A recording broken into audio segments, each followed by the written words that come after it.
Okay, so this time, the topic is focused on brand management and innovation. Brand management and innovation are closely linked ideas that are crucial for the success and durability of a brand. Efficient brand management entails strategically constructing and preserving a brand's identity, value, and standing in the perception of consumer. Conversely, innovation entails the introduction of novel concepts, goods, or procedures that enhance work and enhance a brand's significance in the market. The core brand management lies in the creation of a robust brand identity. And this encompasses the process of clearly establishing the brand's core principles, distinctive character, and strategic placement within the market. Brand managers strive to establish a cohesive and captivating brand identity across many channels, including packaging, advertising, and consumer engagement. An effectively administered brand cultivates confidence and allegiance among consumers, setting it apart from rivals. Innovation serves as a catalyst for the evolution of a brand. The organization or companies that adopt innovation remain at the forefront and efficiently adapt to shifting market circumstances. This may entail the incorporation of innovative product functionalities, the use of the state-of-the-art technologies, or the implementation of unconventional marketing tactics. Innovation enables a brand to not only fulfill existing consumer requirements, but also predict and influence future expectation, thereby strengthening its position as a front runner in the market. And to give us more details about the topic, let us all welcome our presenter. Go ahead. Thank you po, Doc.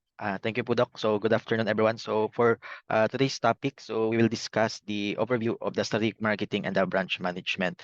So when we say branch management, so it is the concept that pertains to the strategic activities and process involved in effectively managing and controlling the brand. So when we say brand management, no, so it is like Doc said, no, it is a crucial no activities or promotions in a company. As brand management help the company, or it's the process of developing and maintaining a brand in the market. So it involves creating a strong brand image, identifying your target customer for your products and services. Also, it develop strategies, no, or what would be the your uniqueness or your brand positioning in the market. Also your brand equity, and also the benefit of this is can be numerous, no, in different significance. So the establishment of distinctive identity for a company's product and services is very vital for a business, no, at it compasses the fundamental concept and branding.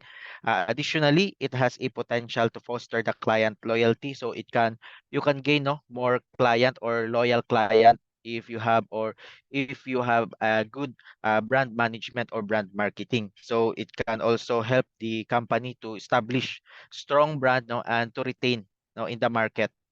So the concept of branding and can be irritated. Nevertheless, it is impressive to grasp the fundamental principle prior to embarking on a brand plan. So significance of the brand management. So it is importance, no, of brand management can be overstated due to numerous factors. So the establishment of an emotional bond between the consumer and the company facilitate the development of consumer loyalty and enhances the client's long-term worth for the organization. So brand management can additionally facilitate corporation in implementing higher pricing point and for its products or services. So brand management, no, it's very important for every company or every businesses. Like for me, no, example for my company right now, Honda Philippines.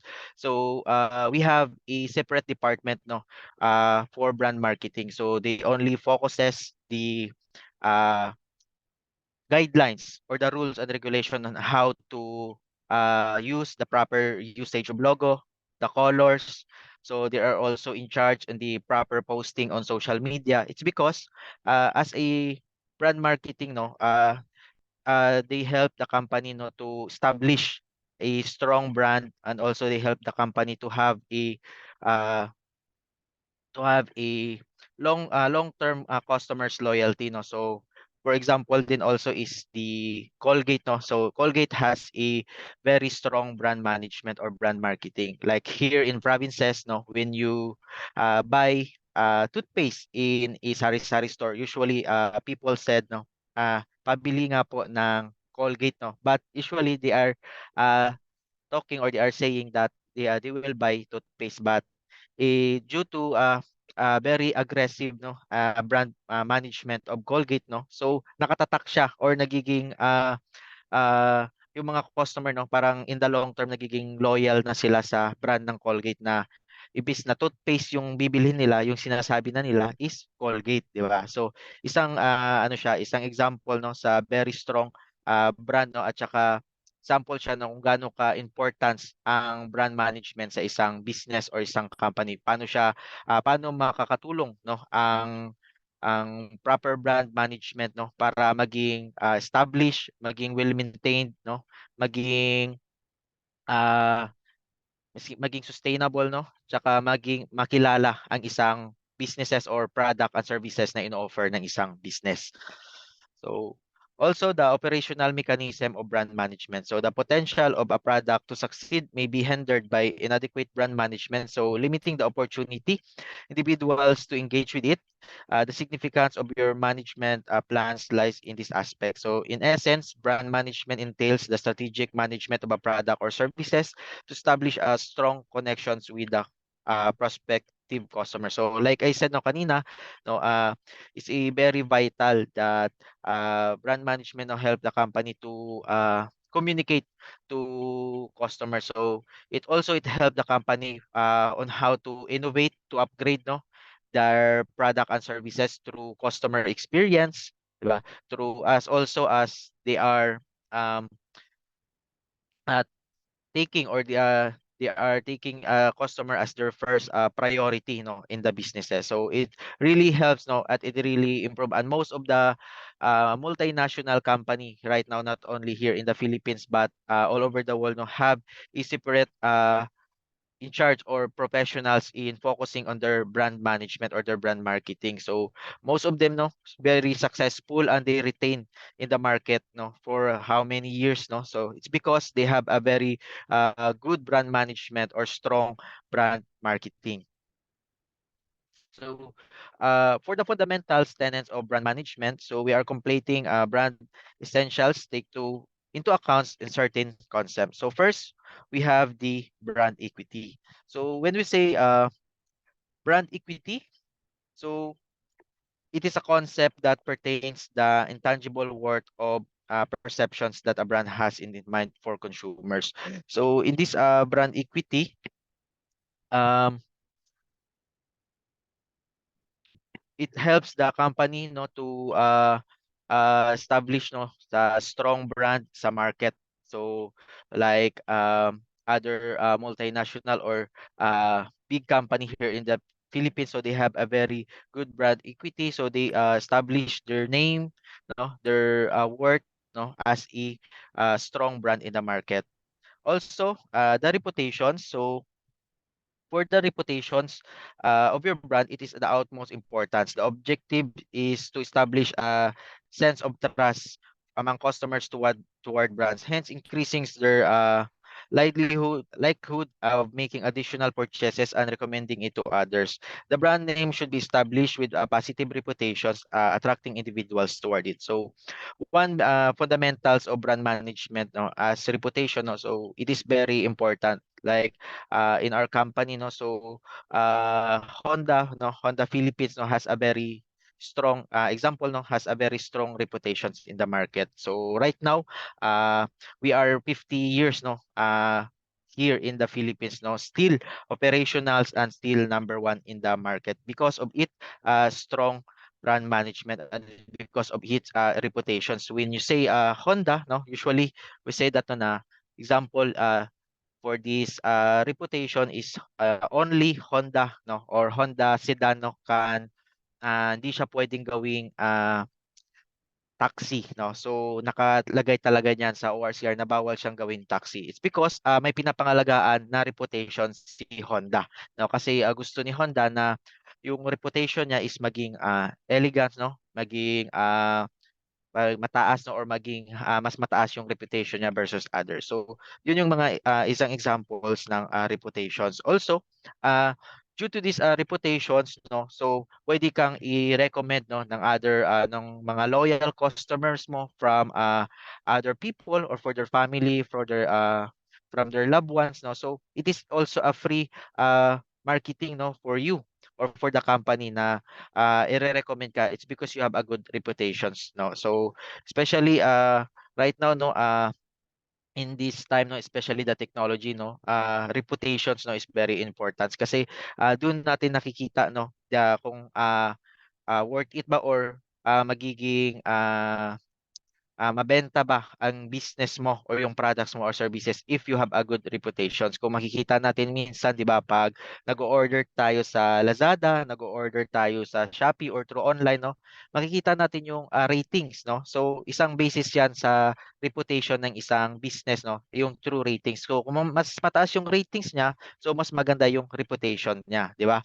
So, doon tayo usually bumibili ng ating mga products or services na ino-offer nila. Pag mababa yung reputations o yung ratings ng isang businesses or company, no, ah minsan hindi tayo bumibili or minsan nagdadalawang isip tayo if kukuha ba tayo sa sa products niya or service niya na ino-offer kasi medyo pangit yung reputation niya or mababa yung rating niya.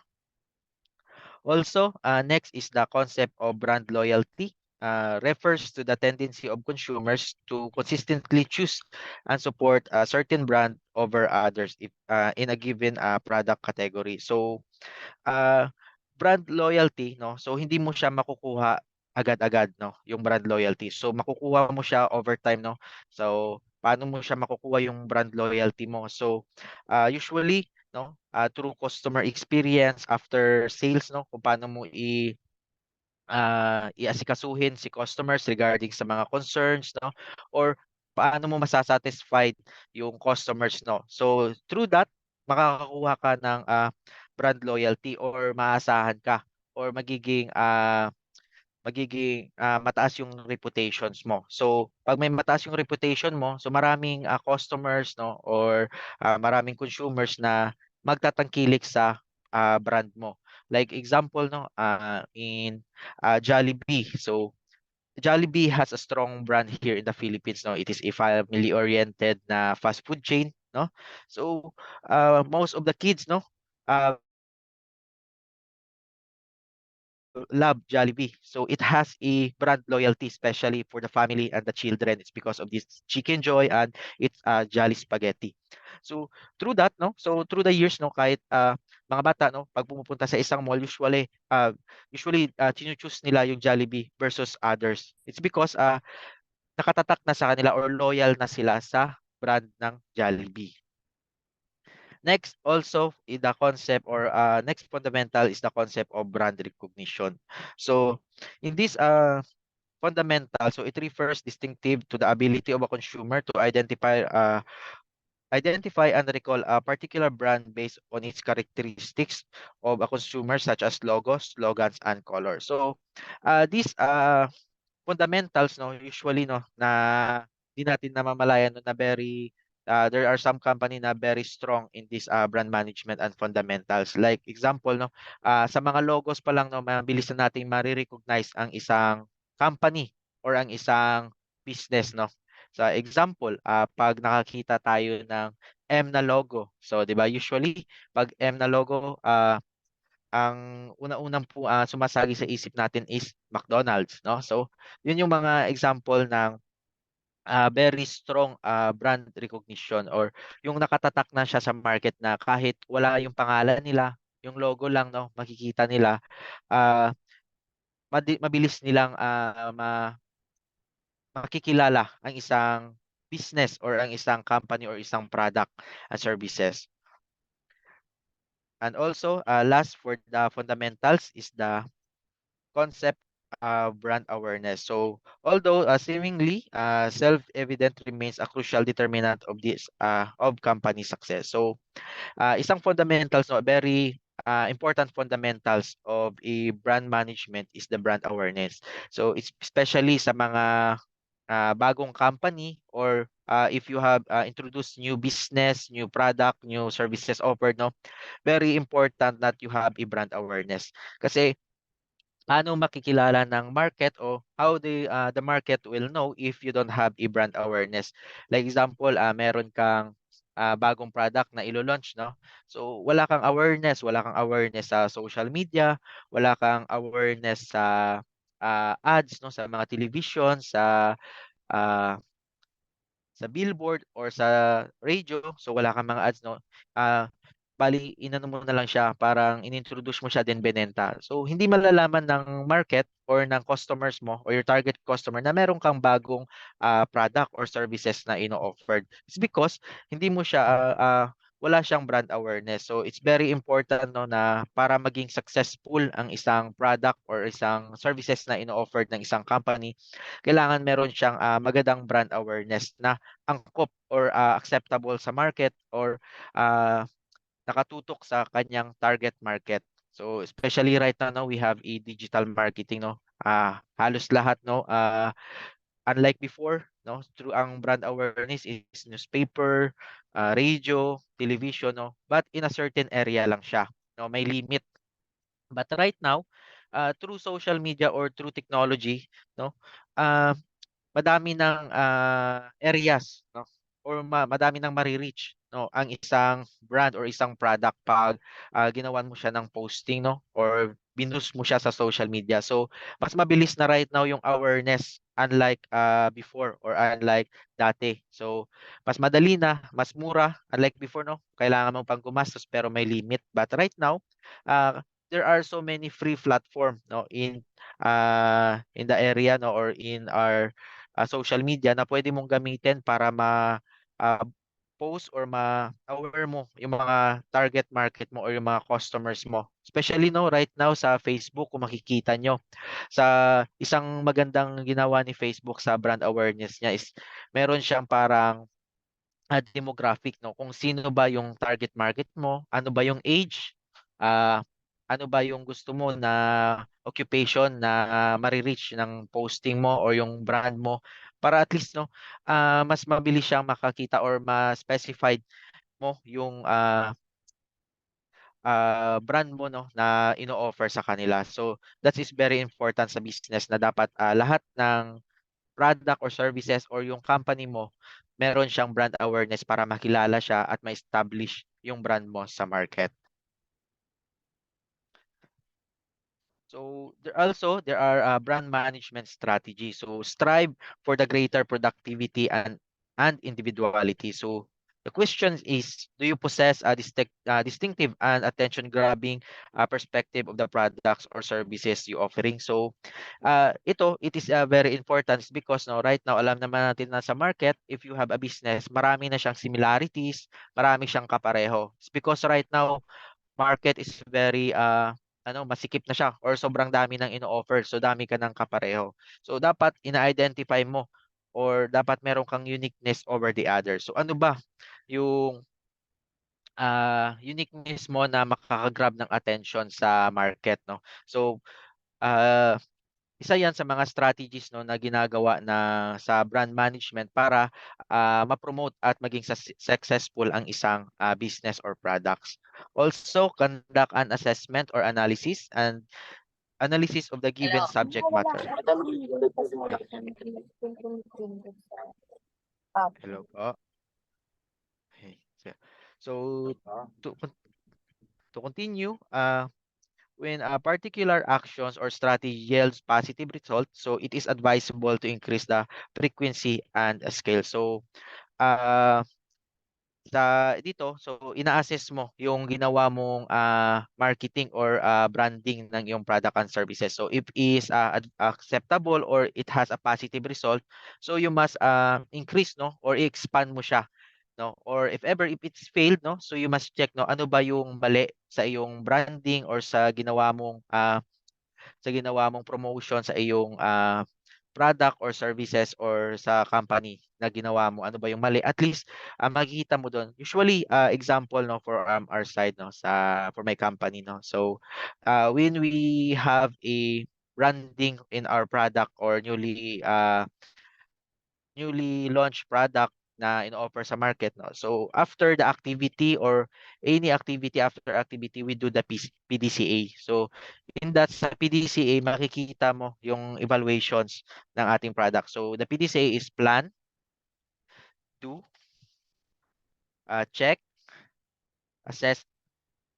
So diyan makikita mo no. So ma-evaluate mo kung acceptable ba siya sa market, ah ano ba yung concern nila no, so at least doon meron kang evaluation plus conduct a digital marketing no, especially right now no, the very technology is no evolving very fast no, and most of the most of the consumers or the people in world is using social media or internet. So very important na kailangan din ang company mag-adapt through digital marketing. Kasi sa digital marketing, makakapag-promote ka ng libre, makakapag-gain ka ng mga leads mo or prospect, no? Makakakuha ka ng mga inquiries sa iyong product or services, no?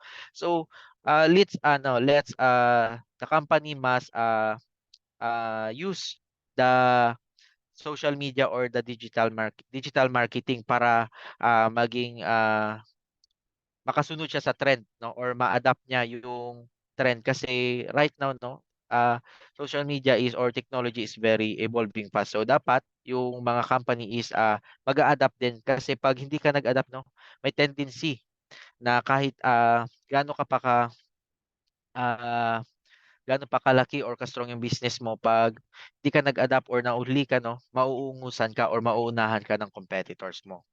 So next is the brand management benefit. So ano ba yung benefit ng brand management or brand marketing sa isang business or sa isang company? So first, it grows the business. So especially no kasi ang brand management, it focuses the promotions, focuses the advertisement, no? It focuses the uh, reputations or it focuses on how do you position your business or your product or businesses offered. So it help you to grow your business, no?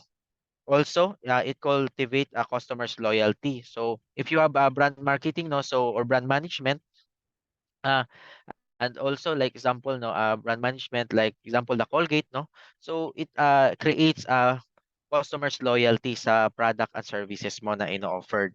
Plus, it create brand awareness and recognition. So kasi pag nag-offer ka, now like I said kanina, pag nag-introduce ka ng business, no, kailangan meron siyang awareness sa market para makilala siya ng customer or yung target market. Also, it increase pricing and value of the product. So it helps the company no to increase its value of its product and services. Plus, it grows sales through loyal customers. Kasi pag meron ka ng mga loyal customers, no, pag nakikita nila yung company mo may in-offer or may in-introduce na mga bagong product or services, sila yung unang-unang magbibili ng iyong uh, product or services. So, one of the example for that is the Apple. So, kung makikita nyo, no, Apple has a very strong brand, no, very, strong brand sa market right now, no. Pag naka-Apple ka, di ba, sabihin ka nila mayaman, no, sunod sa uso, di ba? So, pag may pinalabas si Apple na bagong cellphone nila, no, gabi pa lang pinipilahan na ng kanilang mga loyal customers. So, yun yung isang example ng kung gaano ka important ang isang ah, brand management sa company kasi tinutulungan niya yung company na to grow the business, to increase sales and to have a strong brand positioning sa market.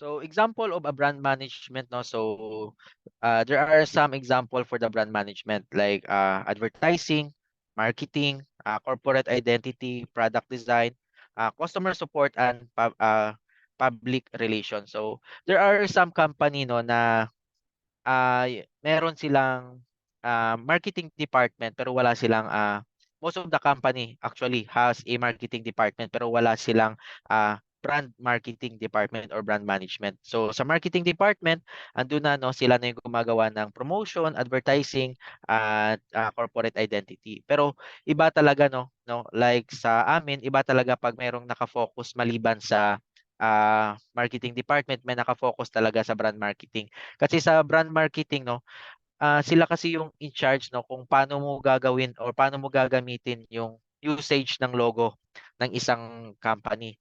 So, sila din yung ah, gumagawa, no, usually like sa amin, no, kasi we all know Honda is a Japanese brand, no, so our president is Japanese, no, sila yung gumagawa ng speech ng mga president namin kasi gusto nila na ma-establish, no, ma-double check, triple check yung sasabihin ng president na hindi magkakamali sa social media or sa press con, no, sila yung gumagawa kasi may pinapangalagaan silang brand or may pinapangalagaan silang pangalan.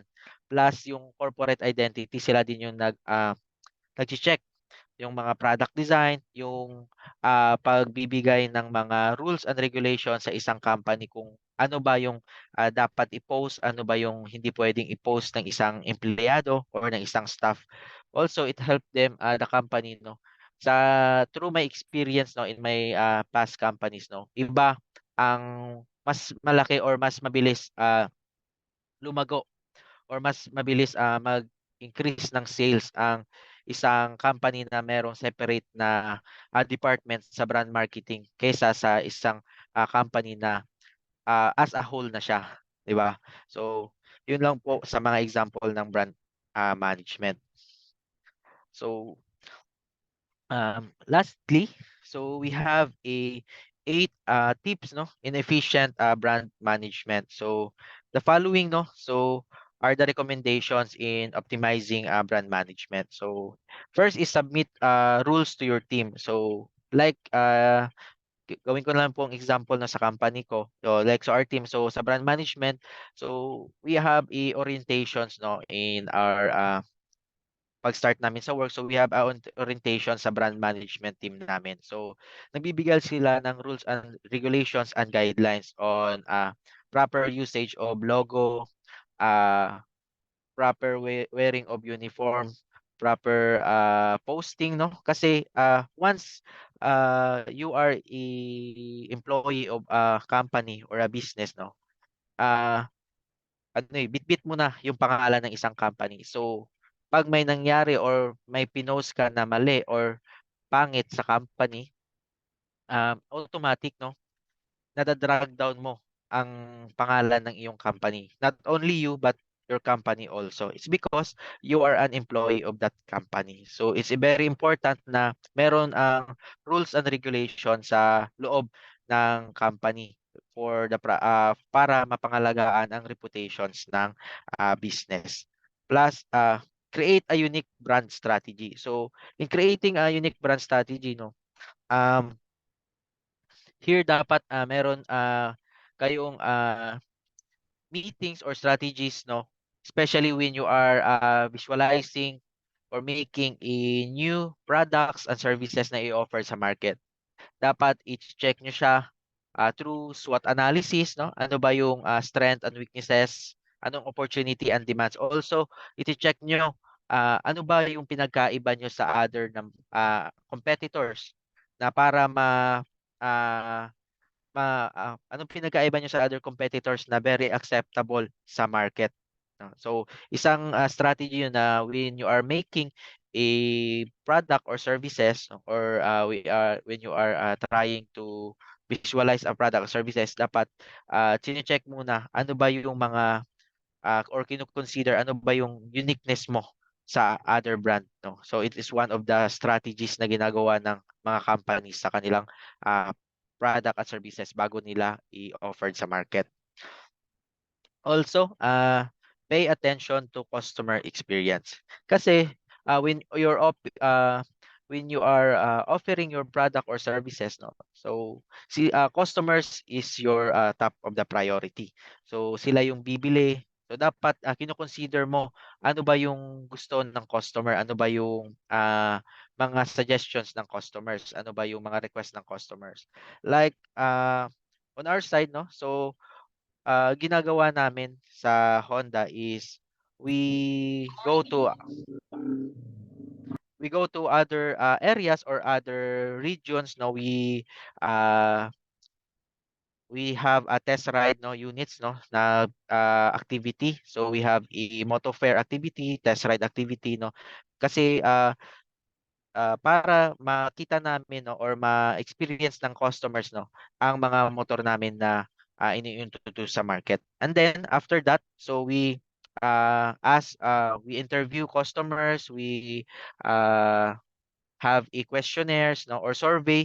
At least doon makikita namin ano ba yung experience ni customers nung dinadrive niya yung motorcycles na ino-offer namin. Ano ba yung suggestions na baka yung comfortability niya, no, or baka meron siya mga concerns regarding sa product or services na ino-offer namin. Siyempre, kasi as number 4, no, customer is our top priority. So if we check the survey or the evaluations for our checking sa customer experience, so we will innovate, no, the product and services na ino-offer namin sa market para satisfy namin yung mga customers namin. Kasi we all know na sa business, no, customers is their top priority kasi sila yung magpapagrow sa business kasi doon tayo we will get our income sa mga customers natin. So dapat kailangan ng company na i-enhance or i-satisfy ang experience or yung hinaing or need ni customers sa product or services na ino-offer niya. Also, keep the brand assets together. So, in keeping brand assets together, and also, number 6, use one brand style for your content. So, para at least, no, mas ma-retain yung ah, brand style ng isang company at makilala siya. Plus, sa keep your brand asset together, so like example, no, in our side, so in motorcycle, we have a Honda brand with a different model. So, tinitake namin siya as isa, no, para at least mas kilala ni customer, no, na ito sports model or sports siya na category, ito off-road, ito lahat ng mga categories namin is may different siya na mga branding, no, para at least hindi siya ano parang meron siyang pangalan or naka-specified siya isa-isa. Also, encourage collaborations of the department. So kasi in a company, no, so magsa-start yung branding ng company nyo inside the company. So or inside the business or yung mga other departments. So as a team or as a one company, so dapat yung mindset din ng mga other department nyo is you are one to help the company to grow, to have more retail and to support their branding. Plus, keep up with trends to stay relevant. So especially right now, no, ang pinakapatok sa market is social media. So dapat maging ano ka, sunod sa uso or sunod ka sa trend ng market, no. Kasi pag hindi ka sumunod sa uso or sumunod sa trend, no, may tendency na baka ungusan ka or maunahan ka, no. One example for this is the Nokia, no, before, no.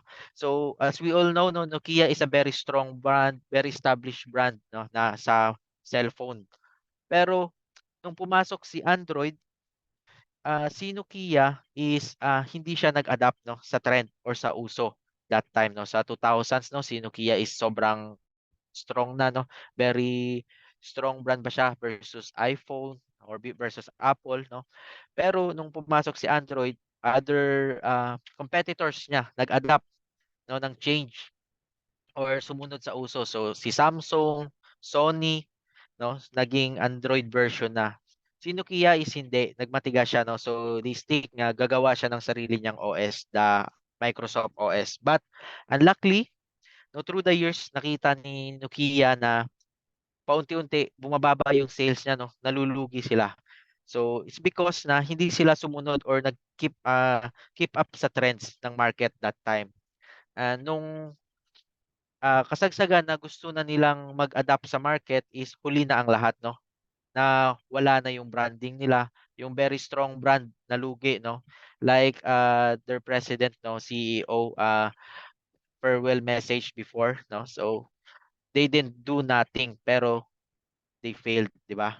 It's because hindi sila sumunod sa uso. So dapat, no, most of the company or all company must adapt change or must keep up with the trends para maging stay relevant sila kasi pag nag-stick ka sa nakasanayan mo na, no, di mo mamamalayan na in future pala may tendency na kahit gaano ka strong yung brand mo, malulugi ka or mababankrupt ka. So that's all for my side and thank you.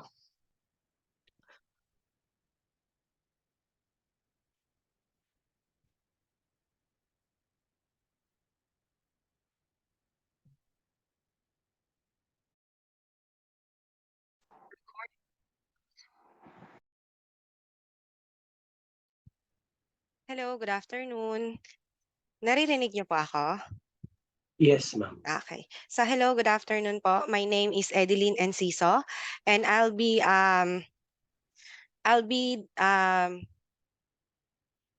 discussing the continuation of Module 4, Brand Management and Innovation.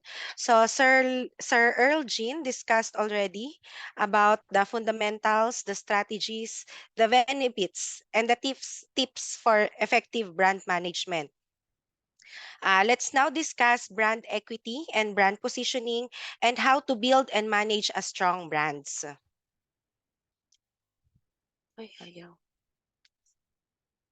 Ay, sorry po.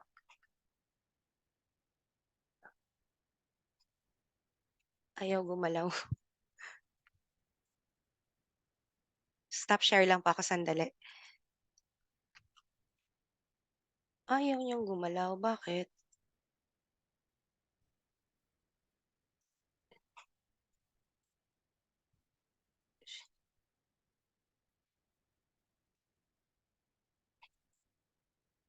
Oops.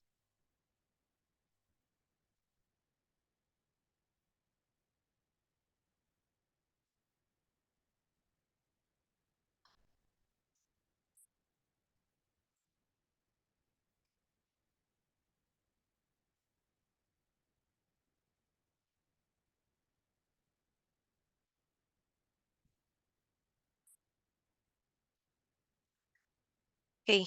So for the learning objectives, first is to understand the core concept of brand equity and brand positioning. And the second is to explore the techniques for building a strong brand presence. So first, brand equity and brand positioning. Brand equity is the level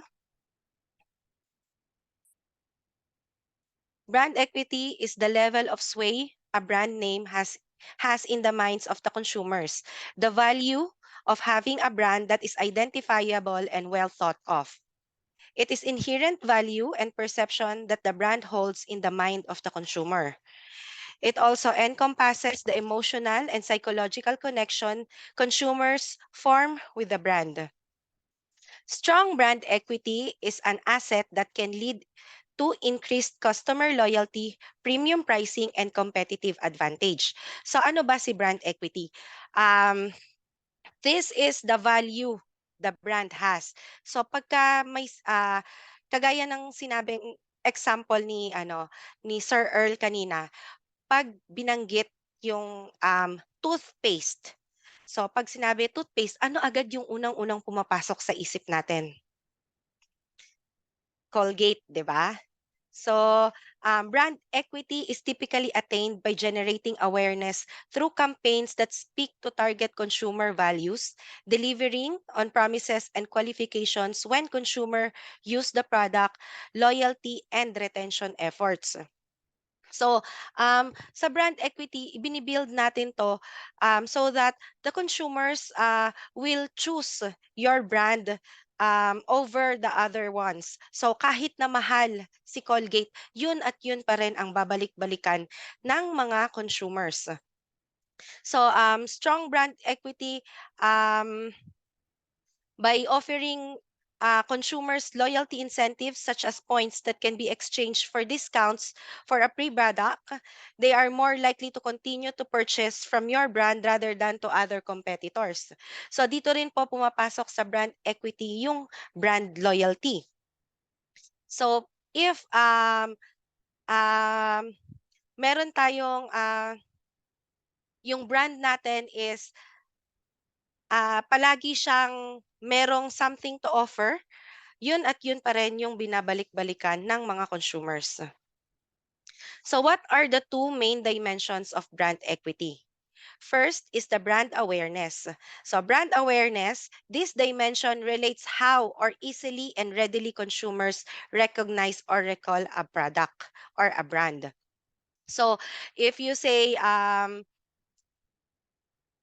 how much people know about your product.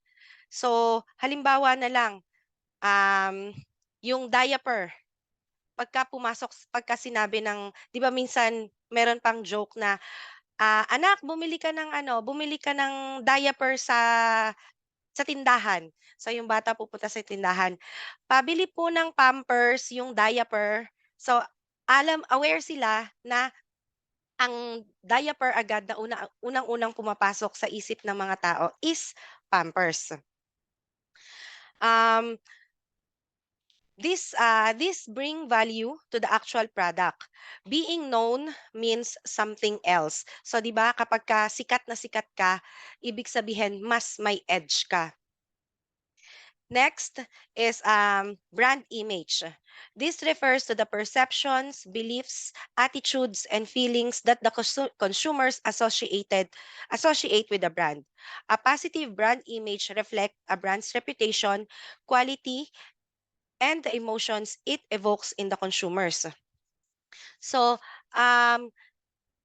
kapag sinabing brand image, ano ba yung image na pumapasok sa atin pag nabanggit natin yung Colgate?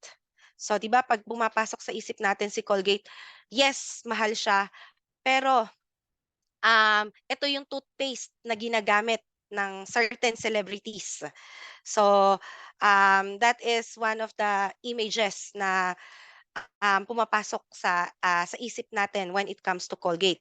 Kasama rin po dito sa brand image is example is pag sinabi na Gucci. So Gucci, ibig sabihin mahal, expensive yung luxury item. Then kapag pumapasok pag nabanggit yung salitang or yung car na BMW. So, syempre expensive din and it's a German car. So brand image, ito yung tumatatak sa isip ng isang consumer regarding your brand. So what is the importance of brand equity? First, it increases order value per customer.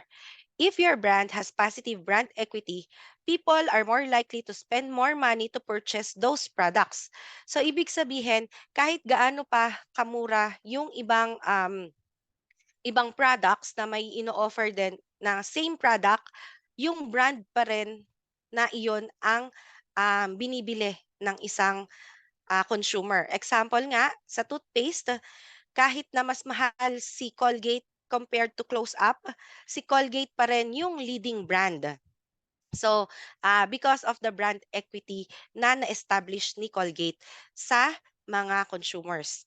Next, it reduces ad spend by improving reputation. Product have a good reputation, people will seek you out as their go-to brands. This results in less money being spent via advertising and leads to increased sales when you launch a new product due to established trust. Okay, so when it comes to reduces ad, let's say example Nike. So si Nike, kilala siya as a brand ng sapatos. So when Nike launch a new product, a new pair of shoes or a new t-shirt, So, hindi na niya masyadong i-advertise to kasi kilala na yung Nike na brand. So, i-advertise niya, sasabihin nila na may bago silang product, but rest assured at alam nila na magiging patok ito sa mga consumers. Same goes with Sir Earl's example kanina, the Apple products. So kapag ka nag-a-upgrade yung phone nila or meron silang panibagong item na ilalabas, watch, kahit nga pen, 'di ba? So gabi pa lang or even months before pa lang is marami nang nakapila. Because that nakasalalay dito talaga yung pinaka or primary product mo. Kung maganda yung reputation nun, sunod-sunod na siya sa mga susunod na products na i-offer ng kumpanya. Then, it increases profit margin. When a company has high positive brand equity, the perceived value of its product and service goes up compared to those competitors and or to generic alternatives.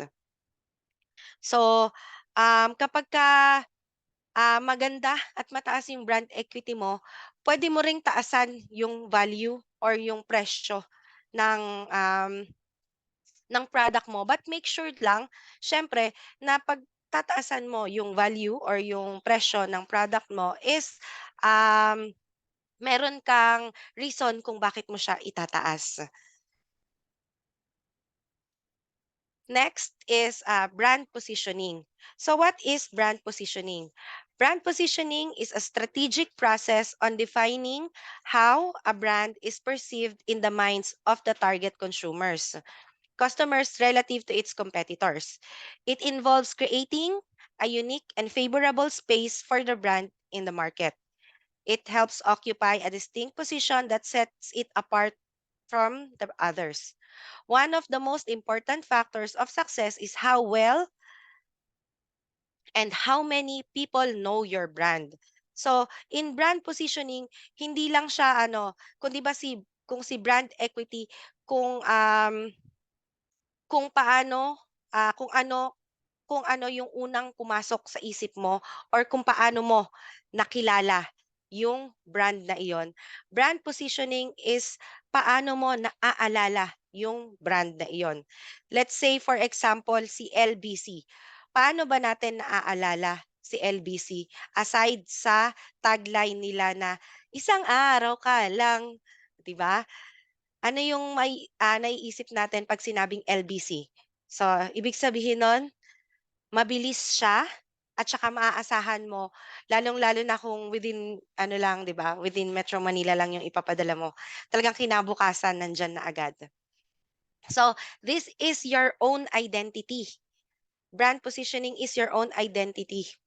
So, isang example na rin dito is yung safeguard. So, ano ba yung identity ni safeguard? Yun yung patay ang 99.9% of germs, trusted by Philippine Medical Association, yung mga ganon. So that is brand positioning. So this is how you make your brand stand out in the crowd. So pagka sinabi nga na toothpaste, Colgate. Bakit Colgate? So, kasi ito yung nagbibigay ng brighter and whiter teeth. So, bakit pag sinabing dishwashing liquid, bakit Joy? Kasi nga, isang patak kaya ang sebong sangkatutak. So, yun po si brand positioning. So, what is the importance of brand positioning? So, it allows you to differentiate your brand. A company's brand is its identity. That is why knowing what makes your business unique is crucial to capture the attention of those interested enough to take action. Brand positioning creates clarity around who you serve. It also explains to your target, the audience, why are you the best company for them and what sets your product or services apart. Next is to help you justify your pricing strategy.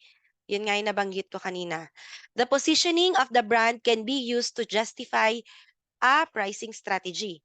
In other words, when the price of the product is high enough of the quality and exclusivity, the brand positioning emphasizes these factors, the cost automatically becomes reasonable in the eyes of the customers or the consumers.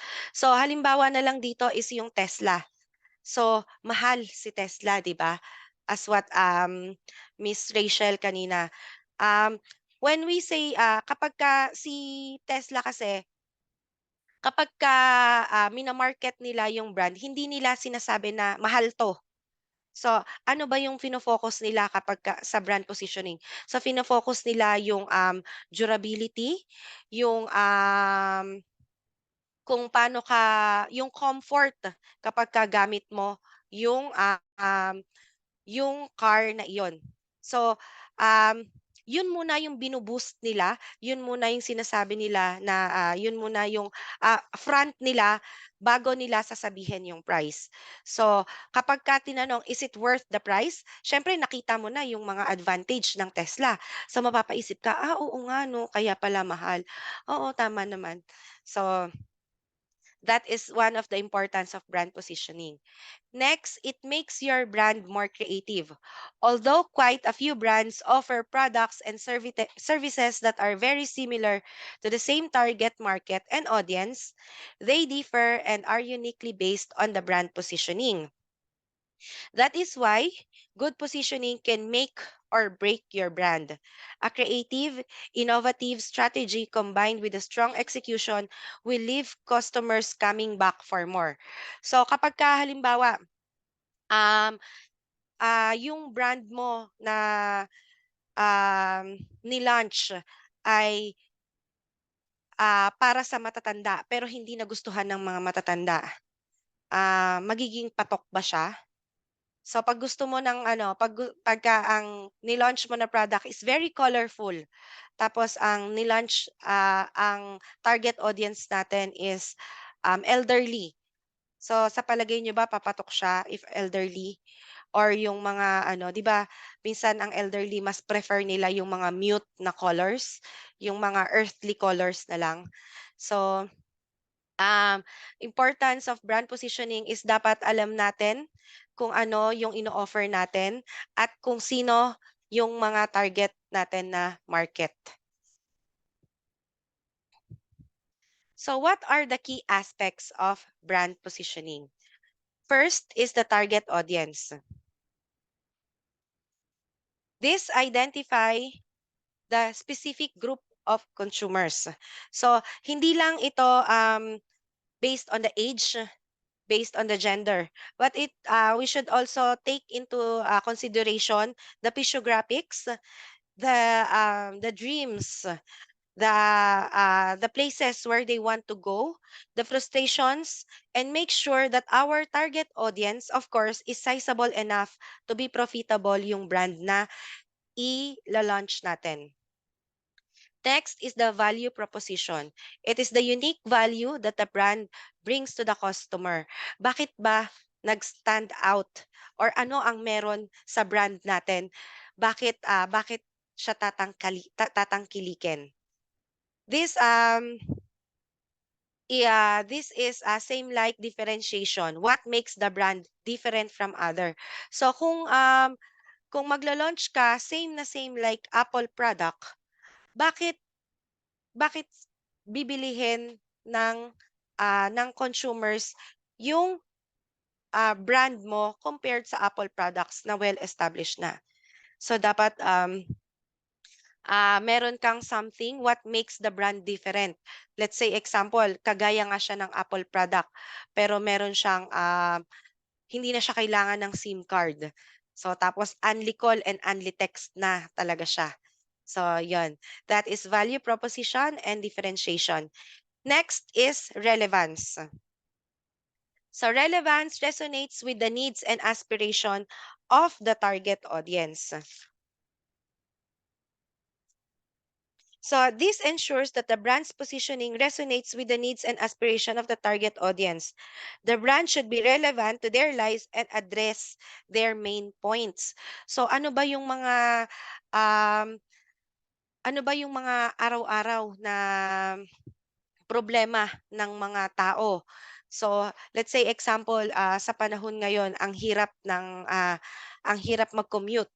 So, for example, ang target audience natin is yung mga commuters. Ang brand natin ay sasakyan. So, target audience will be commuters. Yes, masyado siyang sizable kasi maraming commuters. So, ano ba yung sasakyan? What makes the brand different from others? Lumilipad. O kaya, kasama na dito rin yung nauuso ngayon na hybrid. So, wala ng coding-coding. So, isa yon sa relevance, 'di ba? So, needs and aspiration of the target audience. Wala na silang pipiliin na araw na iisipin na, nako magko-commute ako ngayon kasi coding yung sasakyan ko. Consistency. Maintain consistent messaging and experiences across the touch points. So, syempre, we have to be consistent. Kapag ka sinabi na walang walang coding yung sasakyan, dapat consistent ito hanggang sa maka-develop na rin tayo ng mga bago pang strategies. So, maging consistent din tayo, syempre, sa pagba-brand or pagma-market ng brand natin. Kasi one ad or um, one market is not enough para magkaroon tayo ng magandang brand positioning and brand equity.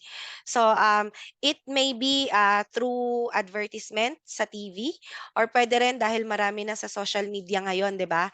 So, we have to be consistent lalong-lalo na sa pag sa pag-explore ng mga products. Then, next will be perceptual maps. This helps illustrate brand's position to help marketers identify gaps and opportunities. So, in perceptual maps, this is a tool that can help illustrate brand's position to help marketers identify gaps and opportunities. By conducting this map, we can see a vacant seat in the market and makes a new product and hopefully fill in that space. The ultimate goal for this is to identify positions in the market that represents unmet needs. So in perceptual map, for example, yun nga sa cars, so meron na maganda yung safety features niya, maganda yung sound system niya. Meron din na maganda yung interior and exterior niya. Pero ano pa ba yung kulang? Ano pa ba yung hinahanap ng mga tao? So yun na nga, si hybrid na walang hindi kailangan ay wala ng coding na magaganap. So by doing perceptual maps, makakahanap tayo kumbaga ng butas or ng space na kung ano pa yung pwede natin mai-offer sa tao kung meron na yung iba. Next is the repositioning. It is the changes in the market or consumers' preferences. When a company changes the status of a brand in the marketplace. So, dapat one of the key aspects of brand positioning is repositioning. Hindi ito ibig sabihin na let's say example, yung car nga na iyon. Yung car na iyon, hybrid siya. Tapos, syempre, kapag mga ganyan, mga bagong launch pa lang, mahal. So, in repositioning, um, hindi lang siya pang elite or pang mga mayayaman. Ire-reposition or gagawa tayo ng iba pang mga brands na same na hybrid din pero sa mas murang halaga. But of course, we have to be consistent pa rin. Tapos kung ano yung offer natin sa nauna nating brand, dapat same pa rin siya or kung hindi man same is meron pa rin siyang kaparehas sa una nating inoffer at sa next nating i-offer. So that are the key aspects of brand positioning. So next is building and managing strong brands. So first, let's discuss what is a brand. So brand is a product or services that has a unique and immediate recognizable identity that distinguish itself from others in the industry. And what is branding? So branding is the promotion of a particular product or a company by means of advertising and distinctive design. The process of building a strong, positive perception of your company, products, and services in a customer's mind. So dito sa branding pumapasok yung paano ba natin maipapakita sa consumers kung anong meron sa atin sa brand na ilo-launch natin. So if we will launch a brand, so paano ba natin siya mama-manage na strong hanggang sa dulo na magiging napapatok kumbaga sa consumers or sa lahat ng tao. So first, we have to know the fundamental elements in building and managing strong brands. First, we have a brand identity and a vision. So we have to have brand mission, value, and purpose. Next is brand positioning. Identify the unique value proposition that sets the brand apart from the competitors. So dito na nga pumapasok si brand positioning natin na na-discussed earlier. So ano ba yung unique value or ano ba yung naaalala natin? Ano ba yung pagka magla-launch tayo ng isang product or isang brand, ano yung alam natin or unang-una nating maaalala kapagka sinabi yung brand na iyon? Of course, brand naming and logo design. So, mas maganda, memorable, and meaningful brand name that aligns with the brand's identity and positioning.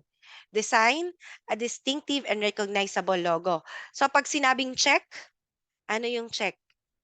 Di ba? Nike. So distinctive, recognizable logo.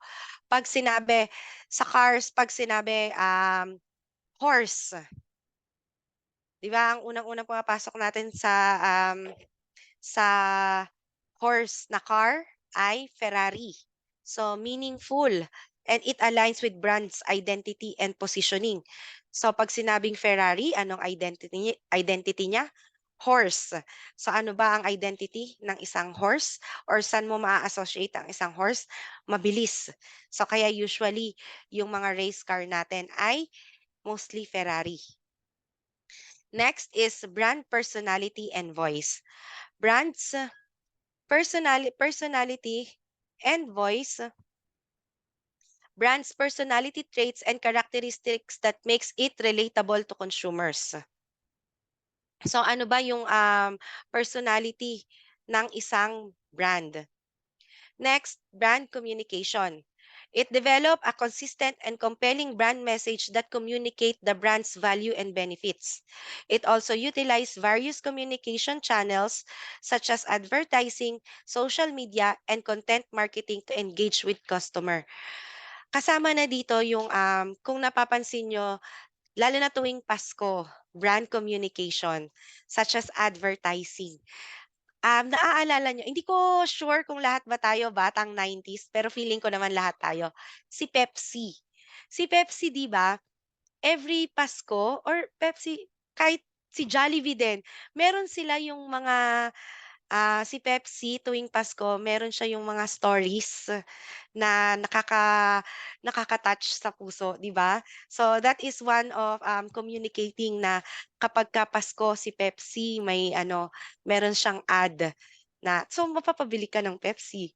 Si Jollibee kapagka meron 'yan kapagka ah kapagka February 14 'pag Valentine's Day, 'di ba? Meron si meron si meron si Jollibee.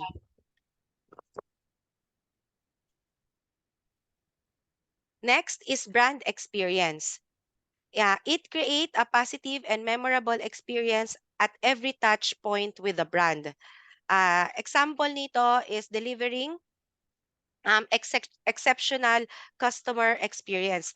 So syempre kapag ka maganda yung yung brand experience natin, magiging strong yung ano natin, yung brand natin. At hindi lang ito magiging strong sa consumers, kung magkakaroon din tayo dito ng free advertisement. Kasi syempre, lahat tayong mga Pinoy, hindi naman lahat, madalas sa ating mga Pinoy is marites, di ba?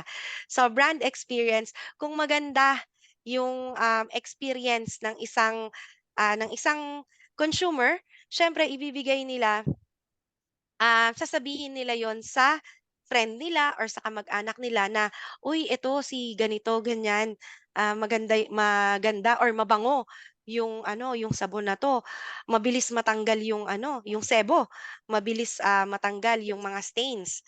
So, brand experience, we have to create a positive and memorable experience sa mga consumers natin. And of course, brand consistency. It maintains consistency in overall brand presentation across the platforms and interactions. May it be yung brand natin mismo, may it be the packaging itself, may it be the customer service. Dapat consistent tayo na maganda yung overall brand presentation natin. Next is brand equity and loyalty. It builds a strong brand equity by exceeding customer expectations, and it fosters brand loyalty through customers engaging and loyalty programs. As what I've discussed earlier regarding brand equity and brand equity, dito pumapasok yung loyalty nila sa isang product. Let's say example, si Cebu Pacific. So pag sinabing commercial flights, dati si PAL, 'di ba? Ngayon si Cebu Pacific. So, Cebu Pacific built a strong brand equity. So, hindi nga lang sa customer expectations, but in loyalty. Bakit? Bakit ko nasabi 'yon? Kasi 'di ba si Cebu Pacific sikat na siya na cheap flights. And even na cheap flights na siya, marami pa rin silang loyalty programs. Um, Marami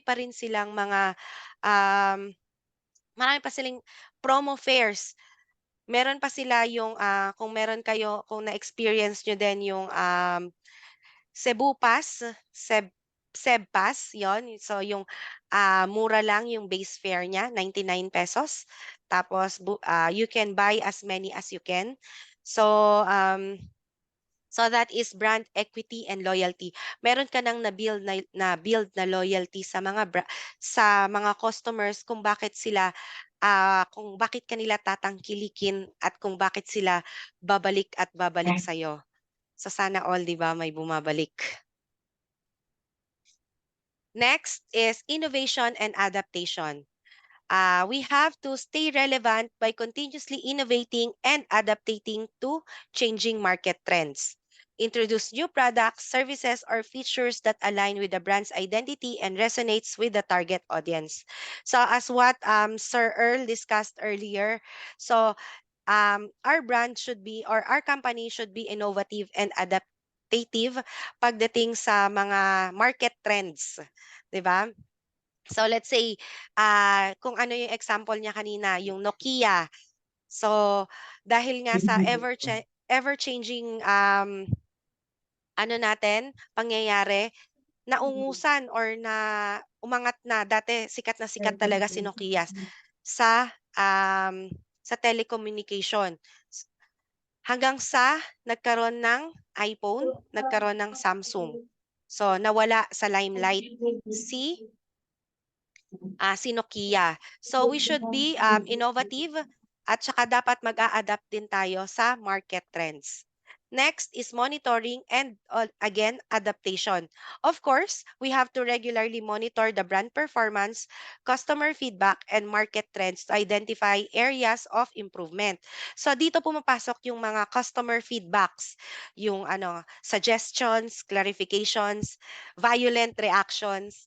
Yan. So mas maganda kung meron strong monitoring sa mga performance ng brands natin, at syempre maganda rin yung after sales services natin.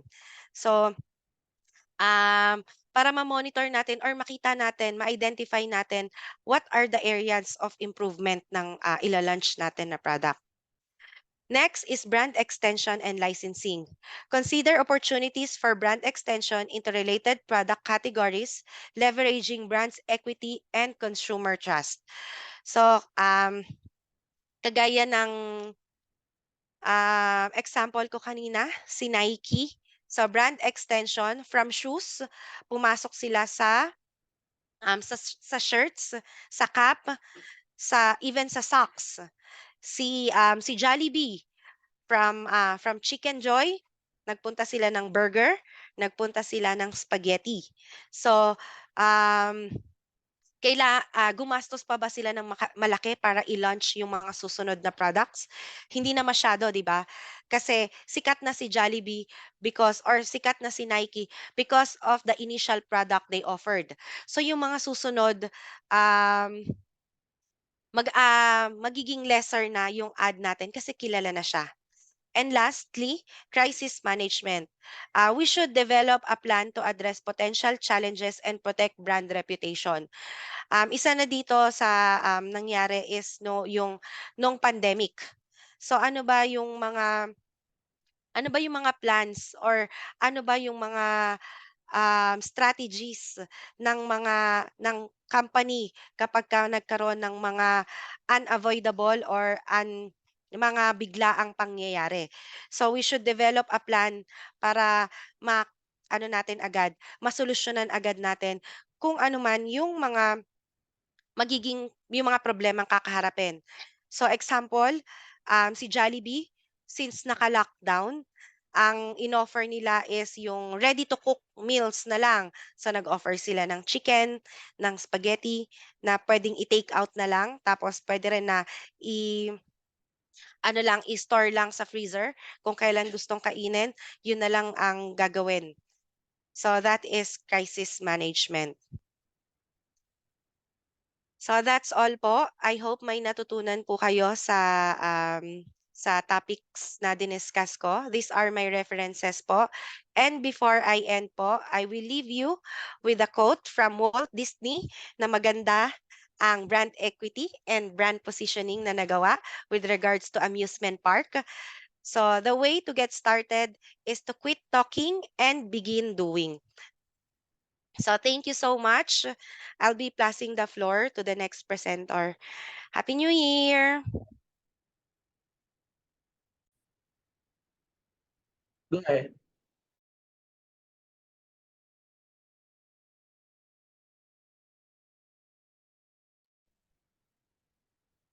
Good afternoon, Doc. Good afternoon, classmates. So, ako po yung last presenter for Module 4.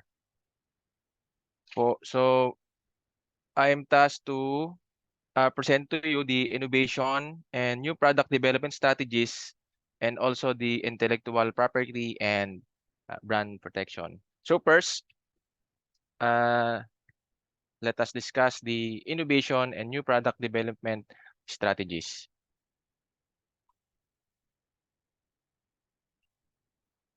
So what is innovation and new product development strategy? Innovation refers to the process of introducing new ideas, products, processes, or technologies that result in improved efficiency, effectiveness, or value creation. While new product development strategy relies on developing new products or modifying existing products so they appear new and offering those products to current or new market. So why do we need innovation and new product development strategy, especially for our business, kung meron tayong business? So innovation, it can help grow your business and can add significant value to your business by finding more profitable ways of doing things, introducing popular new products or services, or optimizing your operation. All these things will ultimately result in an increase in profit. And the benefits of innovation in business are it solves complex business problems, increases productivity, bring uniqueness and novelty, gives competitive advantage, reduces cost, and increases revenue. So yung mga term na to, halos narinig na rin natin kanina from Module 1 hanggang kanina sa Module 4, like yung uniqueness and novelty, competitive advantage, and yung reduce yung cost and increase the revenue. While the new product development, when the new product development strategy is executed successfully, it can lead to growth in sales and market share. So parehas lang yung end goal nitong innovation and new product development strategy. That is to increase yung sales and yung mas madagdagan yung kita natin or ng business. And the benefits of new product development includes growth and expansion opportunities for your business, keeping ahead of competitors, reinventing or refreshing your business, moving and changing with trends. So halos parehas lang yung benefits na makukuha ng innovation and new product development sa business natin. So there are 5 types of innovation. 4. Product innovation. It creates new or improved products that offer unique features, benefits, or functionalities to customers. Second, process innovation, enhancing operational processes to improve efficiency, reduce costs, or streamline workflows. Third is the business model innovation, developing new ways of delivering value to customers, often involving changes in pricing, distribution, or revenue models. And fourth is the technological innovation. It's the introducing new technologies or applying existing technologies in novel ways to solve problems or create opportunities. Itong 4 na to, ang mga example nito halos nabanggit na rin kanina from Module 1 to Module 4. So titingnan natin yung sa may product innovation, yung process niya. Andyan na rin yung mga sinite na example ng mga kilalang brands na rin. So hindi na siguro ako mabibigay ng sample dito, and doon sa later part na lang ako bibigay ng mga ibang example. So next is the new product development strategies. There are also 4. First is the market pull. It is the developing new products based on identified customer needs and market demands. Technology push, creating new products based on technological advancement or innovation. Platform strategy, developing a core product or technology that can be adapted and extended to create multiple products variations. And lastly, the incremental and the radical innovation. Incremental innovation involves small improvements or enhancement to existing products, while the radical innovation entails significant breakthroughs or entirely new concept. So yan. Sa new product development process, actually itong new product development strategy is just a part nung product development strategy din ng isang kumpanya. And kasama dito itong process na sinusunod niya. First is the idea generation. Ito yung kung saan they gather ideas from various sources like yung sa employees, customers feedback, research, and competitive analysis. Minsan nandun lang din sa buong team nila. And next is the idea screening. It is where they evaluate and prioritize ideas based on the business alignment to their objectives, feasibility, and potential for success. Third, after the screening is the concept development and testing. It is where they develop detailed concept and then test the concept with target customers, and then followed by the business analysis. Dito sa business analysis, dito napapasok yung assessment ng kumpanya kung feasible ba yung bagong product and yung return of investment. Then after that is the product development. So sa product development, ito na yung actual production nung bagong product or nung bagong services. Then after that is the testing and validation. Dito sa testing and validation, ito na yung pag-test ng product sa totoong buhay. Para makita ano ba yung feedback ng customers, ano yung mga issues, bago nila i-full blast, kumbaga. Then after that, after ng testing and validation is the market launch. Dito sa market launch, it creates promotional campaigns, distribution plans, and sales strategies. So pag meron na pag na-okay na yung sa bagong product after nung ma-testing and na-validate na okay na, dito naman sa market launch, dito naman yung itong process na to, titingnan kung paano ba i-distribute or paano yung sales strategy nila. And lastly is the post-launch evaluation or the continuously monitoring the performance of the new product. Pero itong sabi nga nila, ang process, hindi yan natatapos, paikot-ikot yan. Sa post-launch evaluation, kung meron pa rin makita, babalik pa rin yan doon. It's either doon sa kung ang lapses is doon sa idea screening or sa concept development testing, babalik yan doon hanggang babalik ulit doon sa market launch and another post-evaluation hanggang ma-perfect yung bagong product. My second topic for this afternoon is the proper intellectual property and brand protection. So what is intellectual property and brand protection? Intellectual property, it encompasses various forms of human creativity, including but not limited to inventions, literary and creative works, designs, symbols, names, and features. While brand protection is a specific area within the realm of intellectual property that is concerned with the preservation and defense of the unique components that constitute a brand's identity. And brand protection is the process of safeguarding a company's brand identity and its intellectual property from theft, imitation, and misuse. And there are 5 types of intellectual property. First is the copyright, which protects original literary, artistic, and creative works such as books, music, films, and software. Second is the trademarks, which protects distinctive signs, symbols, names, and logos used to identify products and services and distinguish them from others in the market.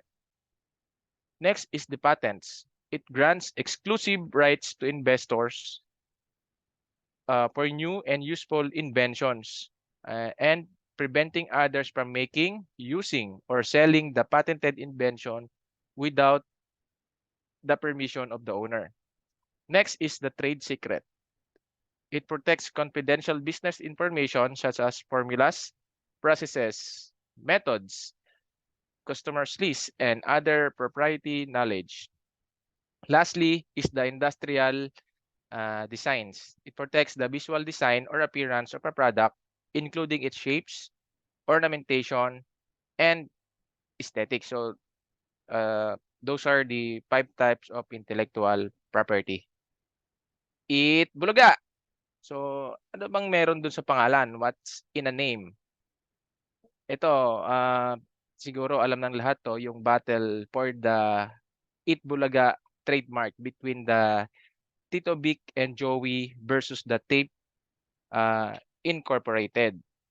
So in the world of entertainment, a name can be a powerful asset. It can define a brand, spark nostalgia, and create a connection with the audience. One such iconic name in the Philippine television is the Itbulaga. Sino ba ditong di nanonood ng Itbulaga? This noontime show has been a staple in the Filipino household for decades, since 1979, and offering laughter, entertainment, and a sense of community. However, behind the scenes, a legal battle over the Itbulaga trademark has been quietly brewing, raising questions about the value and ownership of the names in the world of intellectual property. So, to para makita natin kung ano ba yung pinaglalaban ng TBJ versus dun sa Tape Incorporated, let us understand the trademarks and copyright. Ang trademark, yan yung brand's identity, while yung copyright is safeguarding creative works. Nabanggit ko kanina yung magkaibang klase yan ng intellectual property. So according to the Intellectual Property Office of the Philippines, a trademark is a word, a group of words, signs, symbols, logos, or a combination that identifies and differentiates a business from others. A trademark is a tool to establish a brand identity and prevent others from exploiting it. And beyond mere identification, trademarks serves as quality indicators and advertising devices. Additionally, they can open avenues for generating income through licensing and franchising. And trademark protection typically lasts 10 years from the registration date and can be renewed for subsequent 10 years period. So yung trademark ng Itbulaga and EB, dapat mag-expire siya nung June 14, 2023, pero in-apply ng nag-renew yung tape nung June 14 din, and na approve din naman yung extension nila, but nung December 4 is dahil dun sa pinail na case ng TBJ and ni Joey De Leon, na-cancel yung trademark registration ng tape sa Itbulaga. Kasi nag-fail yung Tape Incorporated na i-explain kung paano nila or paano sila naka-come up doon sa Itbulaga, which na-explain ng maayos ni Joey and ng TBJ kung paano nabuo yung Itbulaga and yung EB na trademark. Next is copyright, safeguarding creative works. Dito papasok yung sa mga videos, yung mga music na kailangan ipagpaalam muna kung gagamitin ng iba dun sa may-ari. So, copyright provides legal protection for the creators of original literary, scientific, and artistic works. This encompasses many creations from books and music to films and artworks. Copyright grants creators exclusive rights over their work economically or regarding distribution and earnings, and morally, yung regarding naman sa attribution and ownership. Yung registration nito is not mandatory, but it can facilitate the issuance of certificate of copyright. Then unlike trademark na 10 years, sa copyright protection extends for the creator's lifetime plus an additional 50 years. So mas mahaba yung itong sa copyright. Next is the brand protection. Dito sa brand protection, meron tayong tinatawag na trademark registration. Yung nabanggit ko kanina na yung trademark registration ng tape sa Itbulaga is na-cancel. So ito yung trademark registration. It provides legal protection against unauthorized use of brand name, logo, and symbols. Next is monitoring and enforcement. It is the regular monitoring in the market for counterfeit products, unauthorized use of your brand, or infringement of your intellectual property rights. Next is the cease and desist letters. Ito, kapag continuous yung monitoring natin, pag may nakitang infringement or yung violation, we can send a letter requesting the infringing party to cease using the intellectual property and take a corrective measure. Yung parang dito rin papasok yung ginawa ni Joey De Leon dahil din dun sa trademark na Itbulaga. Next is litigation. Litigation, in extreme cases, legal action can be taken against infringers to protect your brand's integrity and value. Lalo na pagka hindi sila tumigil. After ng cease and desist letter mo, ayaw na tumigil, pwede nang papasok ka na ngayon dito sa litigation. Then next is the domain name protection. Secure relevant domain names and variation to prevent cyber squatting, which is the unauthorized use of domain similar to your brand. Next is the licensing and contracts. Use licensing agreements to grant others the right to use your IP while retaining control and receiving royalties. And next is international protection. It consider goal in intellectual property protection if your brand operates internationally to ensure consistency and legal protection. Another is educating employees. Train your employees about the importance of intellectual property protection and how to handle sensitive information. Ito nabanggit na rin kanina na dapat magbigay tayo ng kumbaga memo or awareness sa mga employees natin na kung ano yung gagawin nila is makakaapekto sa kumpanya, lalo na pagka yung brand name na yung gagamitin nila. Next is digital brand protection.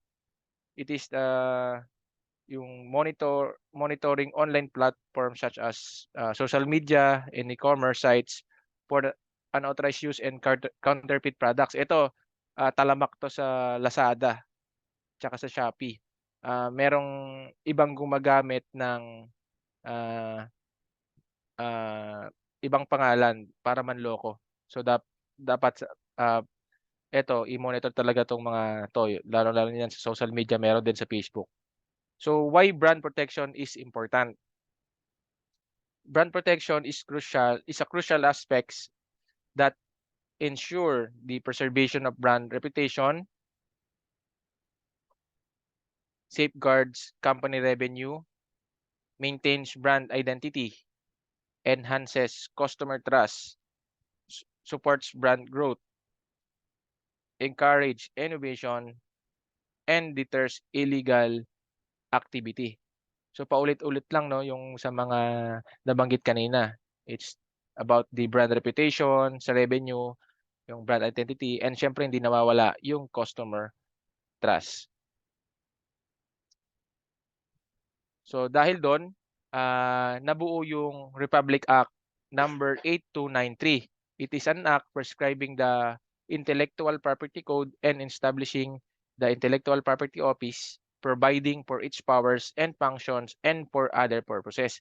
But before na enact or na-publish itong Republic Act number 8293, meron pang mga naunang batas dyan. Una, yung Republic Act number 165, ito yung patent law. An act creating a patent office prescribing its powers and duties, regulating the issuance of patents, and appropriating funds therefore. Second is the Republic Act number 166. Ito naman yung trademark law.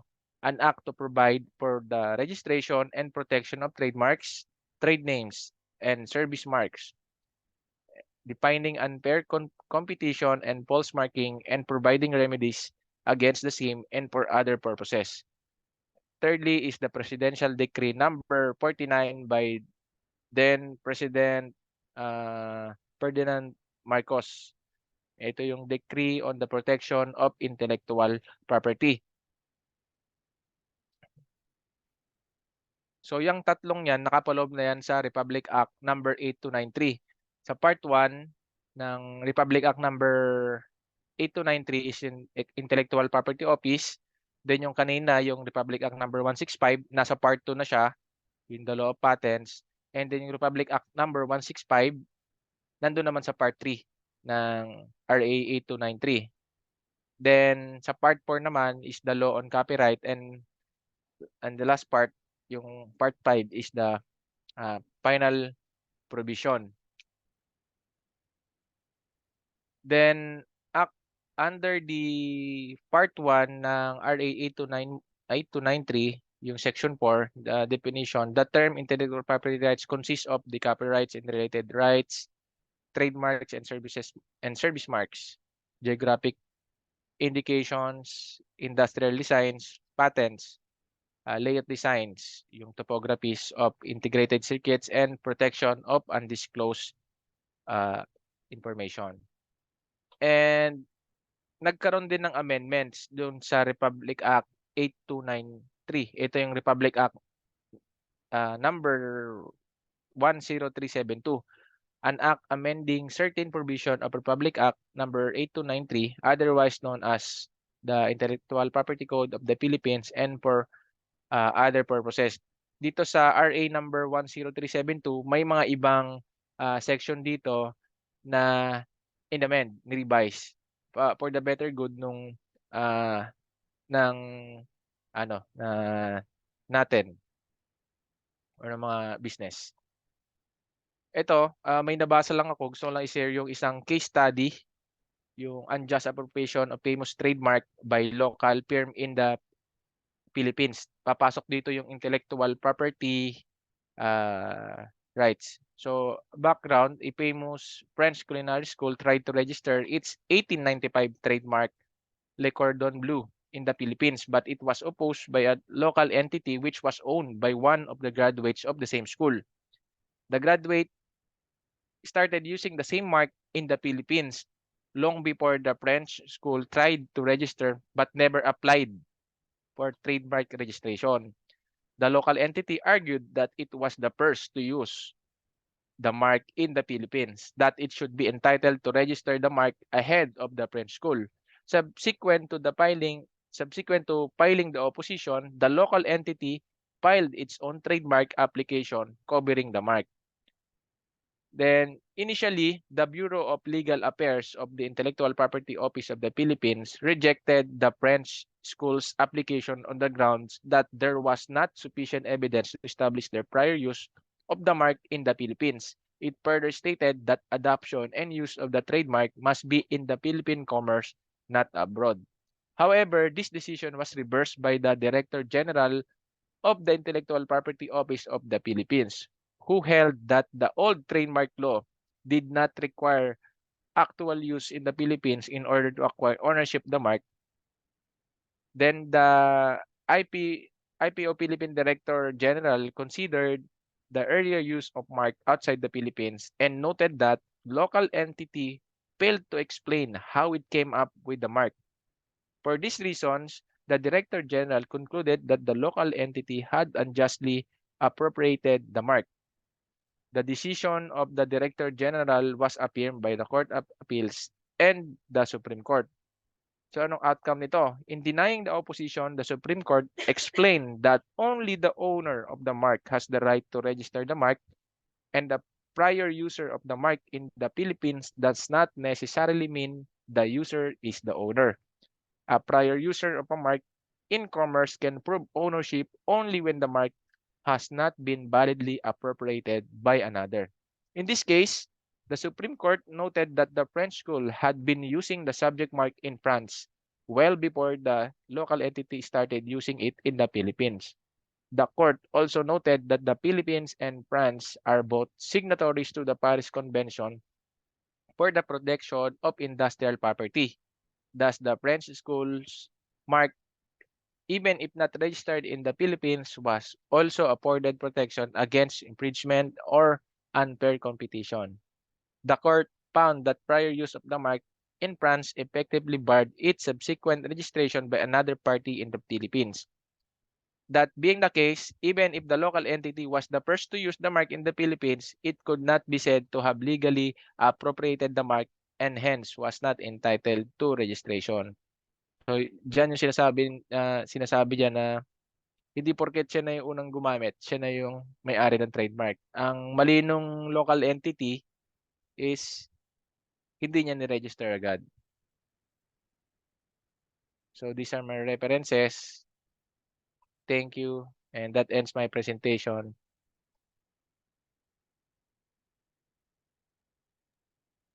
Okay. Effective brand management needs a profound comprehension of consumer perceptions and behaviors. The brand managers consistently analyze market trends, consumer inputs, and competitive landscape in order to find chances for enhancement in innovation. By remaining aware of customer preference, brand managers may make well-informed judgment regarding how to adapt the brand in a manner that connects with the intended audience.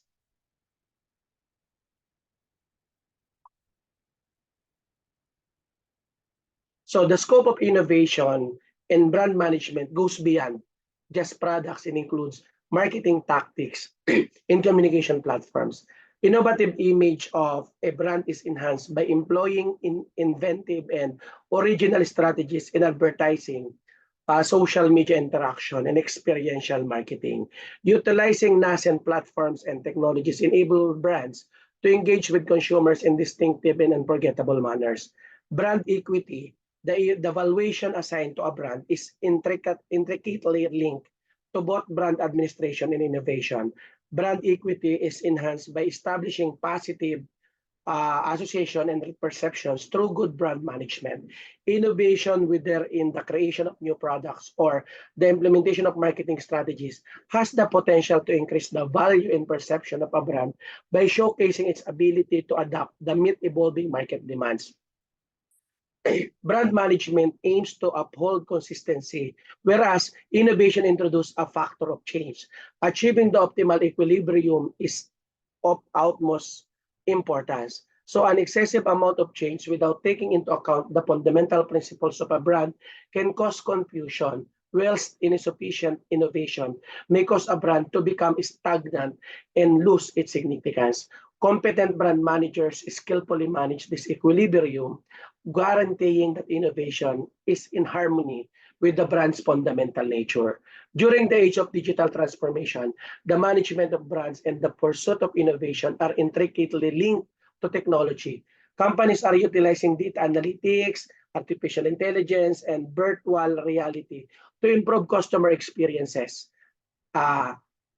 customize marketing strategies, and obtain knowledge about consumer behavior. Incorporating technology is not only a creative step, but also a crucial element of brand management in the digital era. Again, the interdependent connection between brand management and innovation is crucial for ensuring a brand's long-term prosperity. Efficient brand management establishes a strong base, while innovation guarantees the brand adaptability and ability to respond to changing market trends. Achieving a harmonious equilibrium between steadfastness and flexibility is crucial in establishing long-lasting brands and withstand the trials of time. And that's it for module number 4.